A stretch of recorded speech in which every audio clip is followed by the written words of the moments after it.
Amine Harit of Morocco has been impressive for his club side Schalke 04. The opening game of the World Cup was eagerly anticipated, but this was more for its significance in kicking the whole event off, rather than the quality of the two teams on show.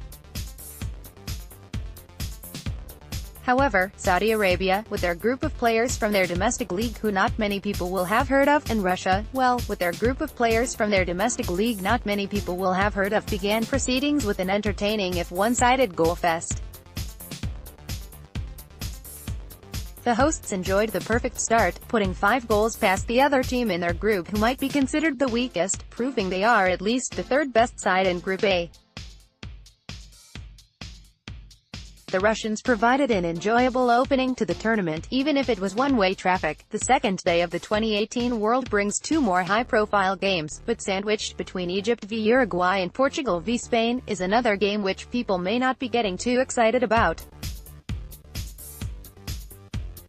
Morocco v Iran is another game which, on paper, doesn't appear to be the most mouthwatering of prospects for the late afternoon kickoff. It's not interesting enough to rush home from work for, and it's a game which few people will be clamoring to see on the various sized screens in their workplace. When looking deeper into the two squads, however, there could be some excitement to be had during this game from a number of intriguing individual talents. Morocco have a number of young players who will be looking to make their mark on the tournament. The youngest is 19-year-old Real Madrid right-back Achraf Hakimi, so it's not just Portugal and Spain who have players on show from the 2018 Champions League winners. He's appeared sporadically for Real this past season, but has impressed on the occasions he's taken the field, scoring 2 goals in La Liga from right-back. Achraf has played on both sides of the defense for Morocco, but has primarily been used on the opposite side to his favored foot at left-back. He'll be worth looking out for whichever flank he's on. Elsewhere, Morocco have a player who's widely considered one of the best in the Eredivisie in the shape of Ajax playmaker Hakim Ziyech. At 25 he's reaching his peak, and will be hoping to impress. What better way to do so than taking Morocco to the knockout stages at the expense of Spain or Portugal? 20-year-old Schalke 04 midfielder Amine Harit will likely have to wait for his chance from the bench, as will League One-based midfielder Youssef Benasser.